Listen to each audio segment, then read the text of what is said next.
Greetings. Welcome to So Much to Talk About here at the Manny Pacquiao-Shane Mosley press conference. My pleasure to have definitely one of the biggest, most influential music moguls and also one of the best boxing managers around, Mr. James Prince. Pleasure to have you on the show. Pleasure to be here, bro. Now, talk about Shane Mosley, the opportunity that he has, and we all know Manny Pacquiao's defense is not the greatest. So how much of a chance does Shane have to shock the world? Well, first of all, we are very excited about this opportunity, and I feel that we're about to pull off the biggest upset in the history of boxing. And Shane has all the ingredients to pull this upset with. You know what I mean? The power, the speed, you know what I mean? Most of all, the heart.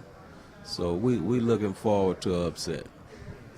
And now talk about personally your transition into the boxing game from having success in music. You know, people are very content in writing success, but you just transcend, you know, as time goes on. So talk about your method and your process to be able to make that transition.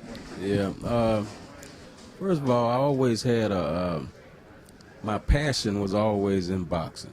You know, I got distracted along the way. Great distraction. Yeah, it turned out to be a good distraction.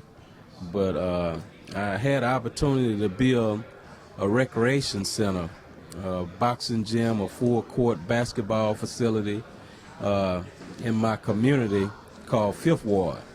And after I had the opportunity to watch the fighters, the amateurs in the gym, I got excited all over again and reached out to Mike Tyson, set up a meeting in Vegas with Mike Tyson, and during that meeting with Mike Tyson, I met Floyd Mayweather. He came in the gym, and from there, you know, I started connecting the dots.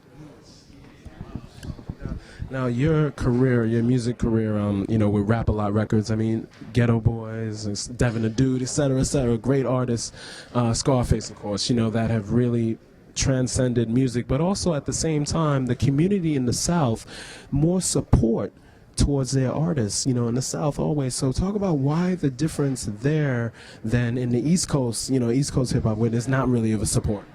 Well, I think it just went full circle, because I remember a time, you know, the East Coast had their time, you know, the West Coast had their time, and now it just happened to be our time, you know. I always characterize it as the East Coast was a piece of bread, the West Coast was a piece of bread, and we the meat.